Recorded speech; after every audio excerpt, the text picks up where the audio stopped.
Hello there, I am joined by Erwin van Lambaart, CEO of Casinos Austria. How are you, Erwin? I'm really good. It's wonderful to be here. Finally, we're meeting each other again live. I mean, it's been 2 years, far too long. So we're back here in London Fry. It's really good to be here. It is. It's good energy at the show, isn't it, so Absolutely. far? You know, so many good friends and colleagues out of the industry that are finally meeting again. Not everybody's here yet. I'm sure everybody's going to be back next year, but I think everybody's not here this year. They're missing out on something, as we have already found out. You know, it's really good to be back in business and also meet each other again in real life. Now, tell us about your role at Casinos Austria. It's quite new to you, isn't it? Yes, I actually started there on the 14th of March. I took over from my predecessor, Bettina Glatz, on the 1st of April. I used to be the CEO of Holland Casino for 6 years, which is an incredible journey. I think we did a really good job there with a really good team of people and great executive team. And I live now in Vienna, so that's a new city, wonderful city actually to live in.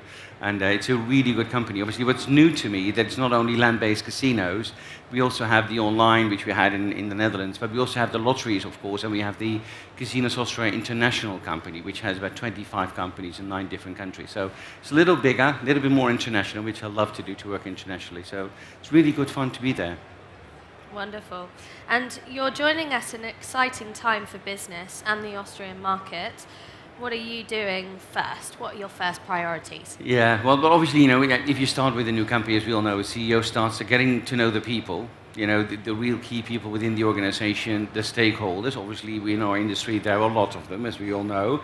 Regulatory framework, it's really different in every country. I think we've been trying to get some kind of European guideline on regulation, but obviously it's not there yet, so every country has its own regulation.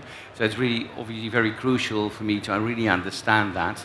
And like any CEO, you know, I'm going to do a 100 days to 120 days plan. So the first 100 days, 120 days, getting to know the company, the strategy that's there, and obviously build a new strategy for the years to come. But you know, after 2 years of COVID, which obviously hit the industry really hard on the land-based side, you know, I'm quite proud of how all the employees of Casinos Austria have dealt with that, and how they actually, with a new program, they've got a new refit program together to be restructured.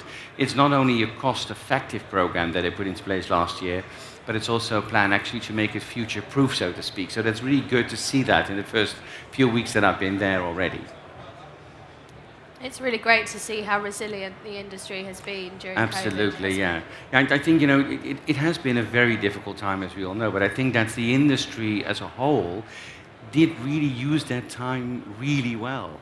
You know, there have been quite new ideas, there's quite some innovation that's been going on, you know, and also being able to get back into what we really like to do is basically having customers and guests into our houses and also online every single day.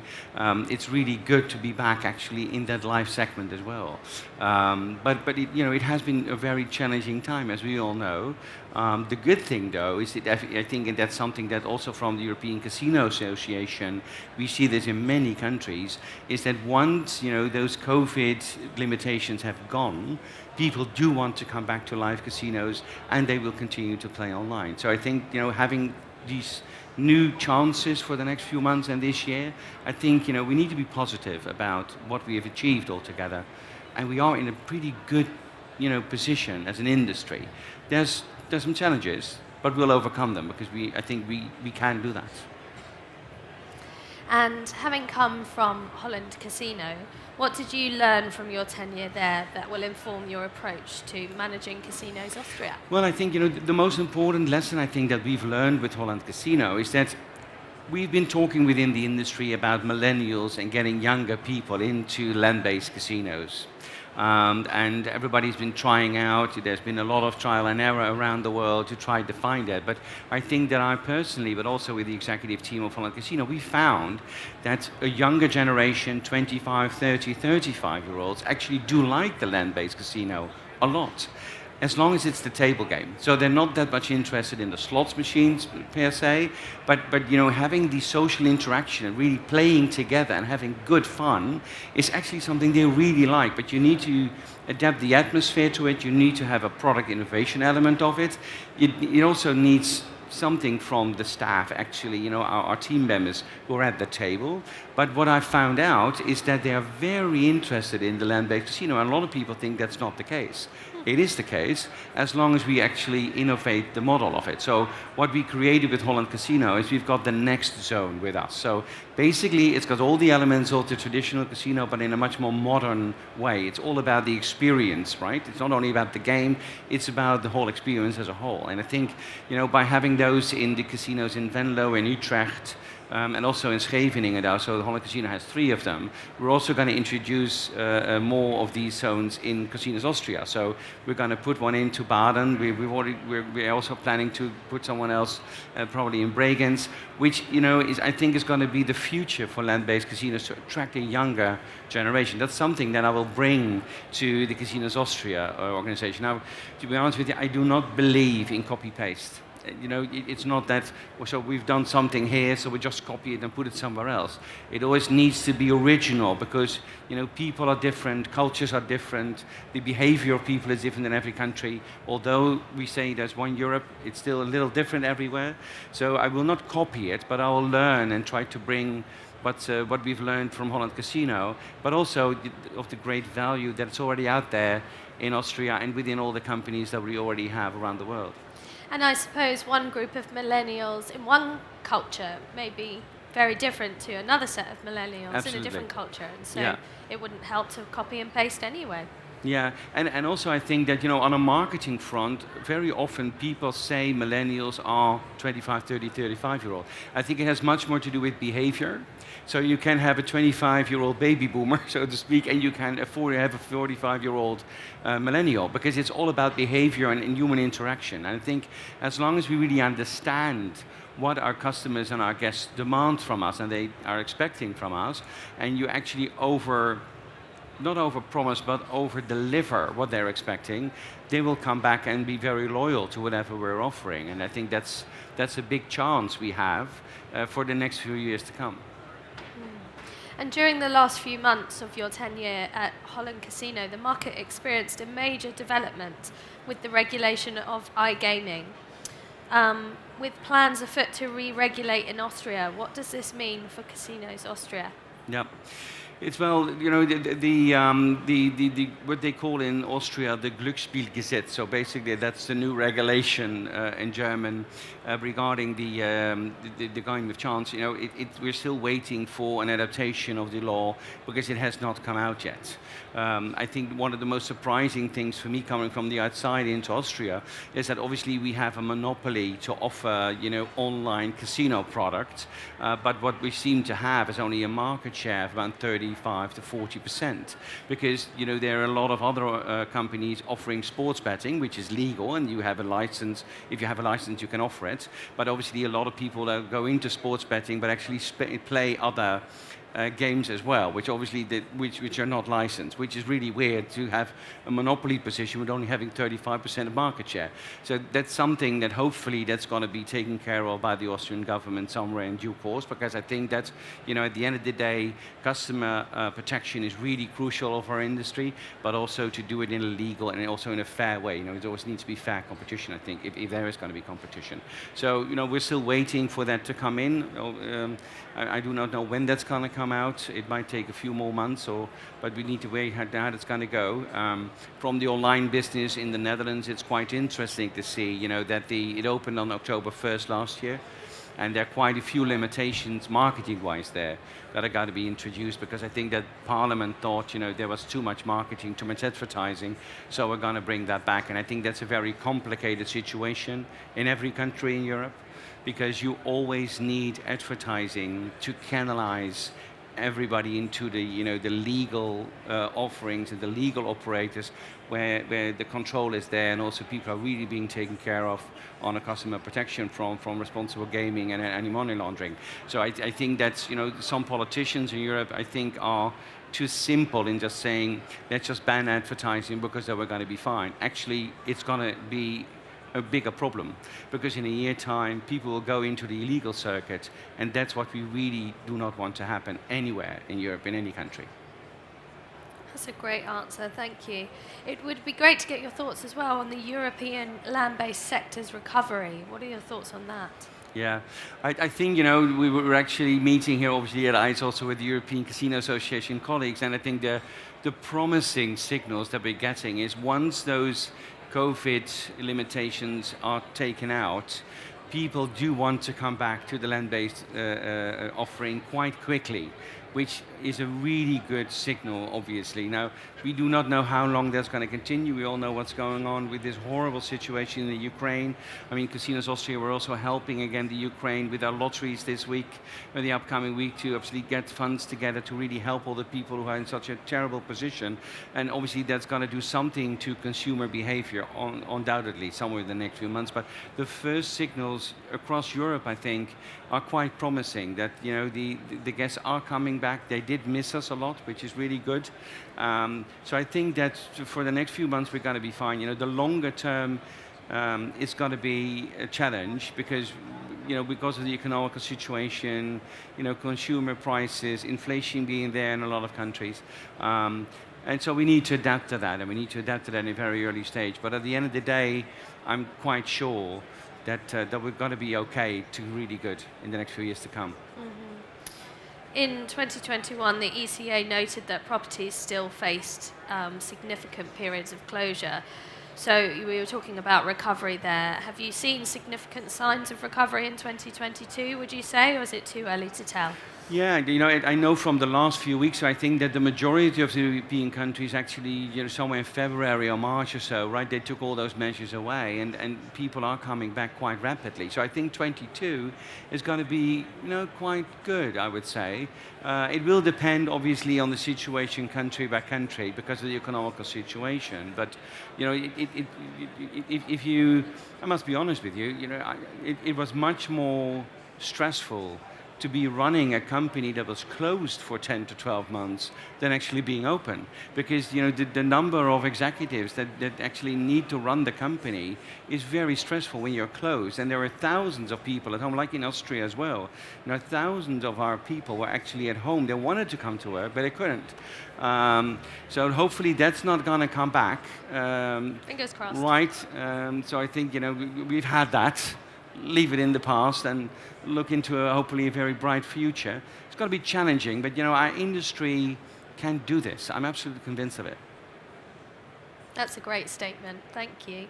And how important has the network provided through the ECA been to the industry's development? Yeah, it's, the situation that we're within with the land-based casinos over the last 2 years is not something that you will learn in university, because no one knew this would ever happen, not in the scale that it ever happened, right?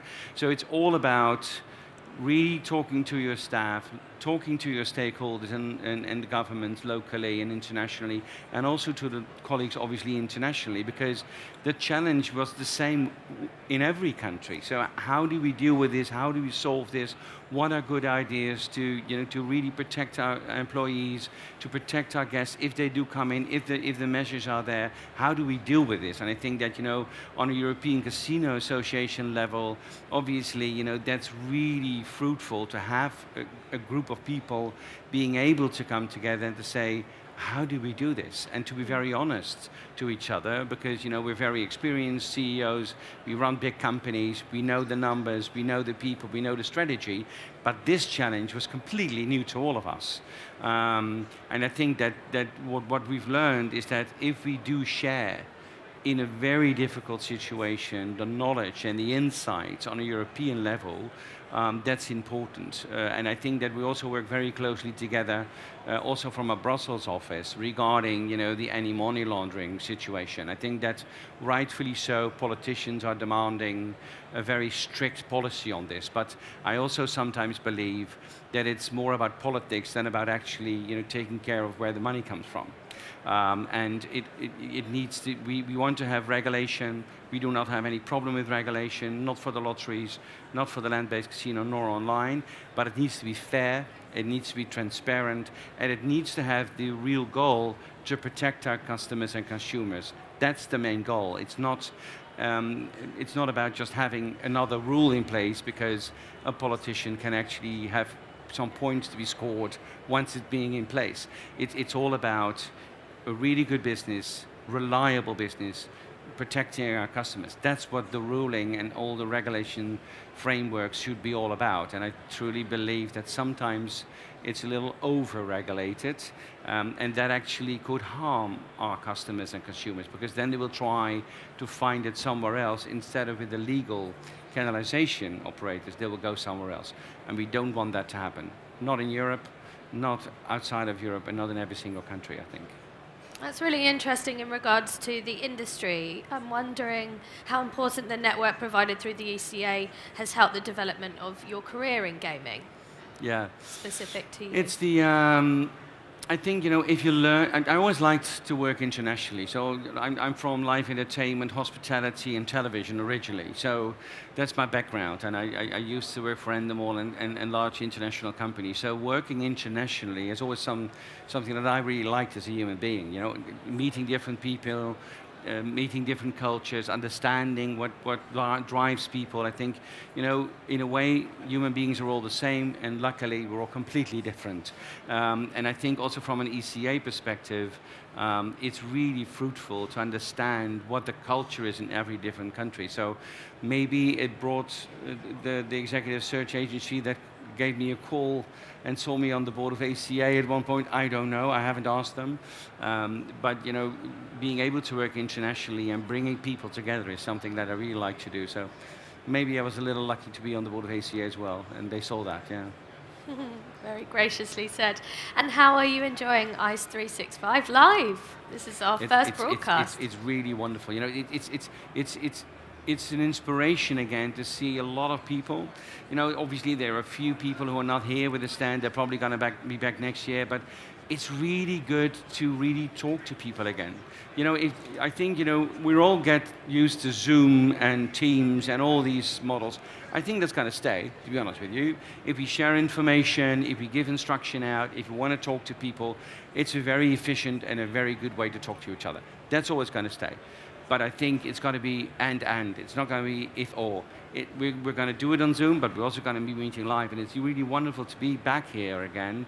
And we had a few dinners, we had a few drinks, we had coffee every morning with all the colleagues. So what do you think about this, and what do you think about that? And it's very convenient, and I think that we all know this.